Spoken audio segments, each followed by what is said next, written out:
जितने भी राजनीतिक दल इस देश में आए, उन्होंने जात के नाम पर, धर्म के नाम पर और मजहब के नाम पर राजनीति की। एक भारतवासी को दूसरे भारतवासी से जानी दुश्मन बनाकर, जाति दंगा फैलाकर उन्होंने इस देश में शासन सत्ता हासिल की। हमने ये तय किया है कि हम जाति, धर्म और मजहब के नाम पर राजनीति ना कर इंसानियत और मानवता के नाम पर राजनीति करेंगे। इस देश में हर व्यक्ति को स्वतंत्रता का अधिकार हो, हर व्यक्ति को अपनी बात कहने का अधिकार हो। पॉलिटिकल जस्टिस पार्टी ऐसे सारे मुद्दों को लेकर जनता के बीच में जाएगी। मुझे विश्वास है कि जनता हमारी बात को जरूर माने। जगह जगह पे आप देख रहे हैं कि कानून नाम की कोई चीज़ नहीं रह गई है। जगह जगह पे कितनी ज़्यादा घटनाएं हो रही हैं, बच्चियों के साथ बलात्कार हो रहे, छोटी छोटी मासूम बच्चियों के साथ बलात्कार। ऐसा लग रहा है कि अब पूरे देश के अंदर इंसानियत और मानवता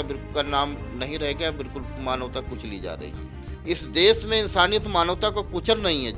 जो पार्टियां हमारे आरक्षण को ख़त्म कर रही हैं, जो पार्टियां संविधान को ख़त्म करना चाहती हैं, ऐसी पार्टी को सत्ता में आने से हम जरूर रोकेंगे। इसके लिए चाहे मुझे किसी से मिलना पड़े, चाहे किसी के बैक से सपोर्ट भी करना पड़े।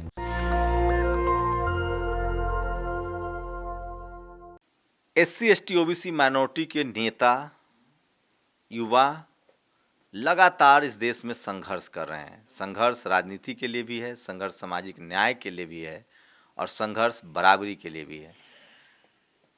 ऐसे ही मेरे एक साथी हैं जो लगातार इस देश में जो शोषित वंचित समाज है उसको न्याय दिलाने के लिए, सत्ता में भागीदारी दिलाने के लिए, संसाधन धन संपत्ति में भागीदारी दिलाने के लिए पॉलिटिकल जस्टिस पार्टी के नाम से चला रहे हैं और उसके राष्ट्रीय अध्यक्ष हैं। और लगातार जहां भी शोषित वंचित समाज के साथ कोई ज्यादती होती है वो वहां खुद जाते हैं। तो राजेश वाल्मीकि जी मेरे साथ हैं। राजेश वाल्मीकि जी, स्वागत है आपका नेशनल दस्तक पर समय देने के लिए। पॉलिटिकल जस्टिस पार्टी, क्या लग रहा है कब तक जस्टिस मिल पाएगा इस देश के बहुसंख्यक आबादी को, जिनकी आबादी 90% है?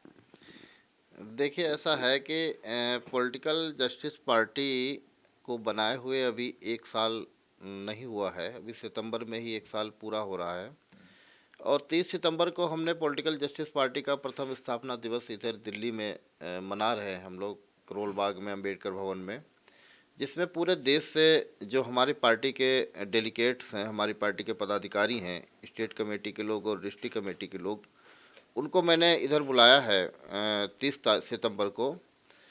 देखिए, जहाँ तक पॉलिटिकल जस्टिस की बात है तो आज भारत को आज़ाद हुए 75वां साल व्यतीत हो रहा है और बाबा साहब डॉक्टर अम्बेडकर ने जिस भारत का निर्माण का सपना देखा था, समता, स्वतंत्रता और बंधुत्व के आधारित पे भारत का निर्माण बाबा साहब डॉक्टर अम्बेडकर ने देखा था। तो ये आप भी जान रहे हैं कि जो बाबा साहब डॉक्टर अम्बेडकर इस देश में संविधान लिख के चले गए, उनका सपना आज भी पूरा नहीं हो पाया है। तमाम राजनीतिक दल आए, राजनीतिक पार्टियां आईं, तमाम बाबा साहब के मिशन को आगे बढ़ाने के लिए उनको दृढ़ संकल्पित भी हुई। लेकिन आपने देखा होगा कि जितने भी राजनीतिक दल इस देश में आए, उन्होंने जात के नाम पर, धर्म के नाम पर और मजहब के नाम पर राजनीति की। एक भारतवासी को दूसरे भारतवासी से जानी दुश्मन बनाकर, जाति दंगा फैलाकर उन्होंने इस देश में शासन सत्ता हासिल की। पॉलिटिकल जस्टिस पार्टी के मैनिफेस्टो में सबसे पहले हमने ये तय किया है कि हम जाति, धर्म और मजहब के नाम पर राजनीति ना कर इंसानियत और मानवता के नाम पर राजनीति करेंगे। पॉलिटिकल जस्टिस पार्टी भारत में चाहे कुछ दे चाहे न दे, लेकिन एक सच्चा इंसान, सच्चा मानव जरूर देगी। पॉलिटिकल जस्टिस पार्टी अपने एजेंडे पर दृढ़ संकल्पित है। हमको बहुत जल्दी नहीं है कि मैं शासन सत्ता हासिल कर लूं, मैं व्यवस्था परिवर्तन, पॉलिटिकल जस्टिस पार्टी इस समाज को व्यवस्था परिवर्तन करना चाहती है। हमको भले ही समय लगे और अभी 1 साल के अंदर जो हमारा पार्टी का मैनिफेस्टो है ये लोगों तक पहुंचा। और ये तो आप जान रहे हैं 1 साल में पूरा देश कोरोना के संकट से जूझ रहा है। हमें कहीं जाने का भी मौका ज़्यादातर नहीं मिला, लोगों को इकट्ठा करने का भी मौका नहीं मिला और 1 साल के अंदर हमने असम जैसे स्टेट में पार्टी को 21 सीटों पे चुनाव लड़ाने में हमारी पार्टी सफल रही और वहाँ पे 4.5% हमको वोट भी मिला है असम स्टेट में।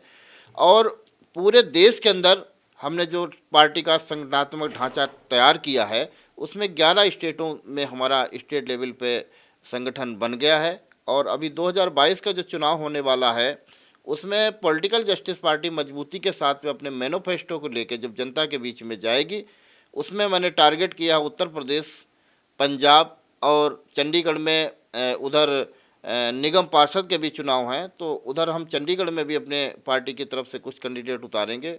उत्तर प्रदेश और पंजाब इसमें मजबूती के साथ पॉलिटिकल जस्टिस पार्टी जो है चुनाव मैदान में उतरेगी। और निश्चित तौर पे मुझे विश्वास है कि अब इस देश की जनता जाति, धर्म और मजहब की राजनीति से उब चुकी है। कोई भी व्यक्ति ये नहीं चाहता है, सारे व्यक्ति एक चाहते हैं कि इस देश में अमन चैन का वातावरण हो, इस देश में एक इंसान दूसरे इंसान से प्यार मोहब्बत से रहे, इस देश में हर व्यक्ति को स्वतंत्रता का अधिकार हो, हर व्यक्ति को अपनी बात कहने का अधिकार हो। पॉलिटिकल जस्टिस पार्टी ऐसे सारे मुद्दों को लेकर जनता के बीच में जाएगी। मुझे विश्वास है कि जनता हमारी बात को जरूर मानेगी। लोगों का कैसा रिस्पांस मिल रहा है? देखिए, अभी मैंने बताया है कि अभी हमारी पार्टी को बने 1 साल नहीं हुआ है और 1 साल के अंदर हमने जब असम यहाँ से 2500 किलोमीटर दूर जाकर वहाँ पे अपनी पार्टी का जनाधार बढ़ाया, तो मुझे पूरी तरीके से विश्वास है कि उत्तर प्रदेश का मैं रहने वाला हूँ और उत्तर प्रदेश के अंदर जो जनता है वो इस समय ऐसी विषम परिस्थितियों से जूझ रही है। जगह जगह पे आप देख रहे हैं कि कानून नाम की कोई चीज़ नहीं रह गई है। जगह जगह पे कितनी ज़्यादा घटनाएं हो रही हैं, बच्चियों के साथ बलात्कार हो रहे, छोटी छोटी मासूम बच्चियों के साथ बलात्कार। ऐसा लग रहा है कि अब पूरे देश के अंदर इंसानियत और मानवता का नाम नहीं रह गया, बिल्कुल मानवता कुचली जा रही है। जाति जनगणना को लेकर लगातार आंदोलन चल रहा है, उस पर आप लोग की क्या राय है? ये पॉलिटिकल जस्टिस पार्टी ये चाहती है कि जाति जनगणना हो, जाति जनगणना होनी चाहिए और हमारी लगातार मांग है कि जाति जनगणना जो है वो होनी चाहिए। यूपी में गठबंधन की तरफ बढ़ेंगे आप लोग, क्योंकि छोटी छोटी पार्टियों पर नज़र है अखिलेश यादव की और तमाम लोगों की, गठबंधन में जा सकते हैं? देखिए, ऐसा है कि अभी गठबंधन में हमें जाने में कोई फरेज नहीं है। जो भी मैंने अभी आपको बता दिया कि देखिए, हमें बहुत जल्दी नहीं है कि हम बहुत जल्दी शासन सत्ता में पहुंच जाए, लेकिन मैं इस लायक ज़रूर बन जाऊंगा कि लोगों को जो पार्टियां इस देश में इंसानियत मानवता को कुचल रही हैं, जो पार्टियां हमारे आरक्षण को ख़त्म कर रही हैं, जो पार्टियां संविधान को ख़त्म करना चाहती हैं, ऐसी पार्टी को सत्ता में आने से हम ज़रूर रोकेंगे। इसके लिए चाहे मुझे किसी से मिलना पड़े, चाहे किसी के बैक से सपोर्ट भी करना पड़े। तो ये राजेश वाल्मीकि हैं, पॉलिटिकल जस्टिस पार्टी के नेता हैं, लेकिन सबसे खास बात है कि मैंने खुद 1 साल में देखा है कि जहाँ भी शोषित वंचित समाज की आवाज़ उठाने की बात आती है, ये वहाँ पहुँचते हैं। मैं फिर कह रहा हूँ, SC ST OBC माइनॉरिटी की हज़ारों लीडरशिप की ज़रूरत है। हज़ारों लोग जब तक नहीं सड़कों पर आएंगे, Bahujan Samaj, SC ST OBC minority जो बहुसंख्यक समाज है उसका भला नहीं होगा। संविधान को लेकर लगातार लोग खतरा जता रहे हैं कि कहीं संविधान तो नहीं बदला जाएगा। आप लोग की क्या प्रतिक्रिया, अपनी प्रतिक्रिया जोड़ दीजिए। कैमरा आशीष के साथ शंभू कुमार सिंह, नेशनल दस्तक, दिल्ली। नेशनल दस्तक की आपसे गुजारिश है कि अगर इसको बचाना चाहते हैं तो नेशनल दस्तक को सब्सक्राइब करने के लिए रेड कलर के सब्सक्राइब बटन को दबाएं, फिर बेल आइकन की घंटी दबाएं। नेशनल दस्तक को बचाने के लिए बहुत जरूरी है कि हर खबर को शेयर करें, लाइक करें, कमेंट जरूर करें।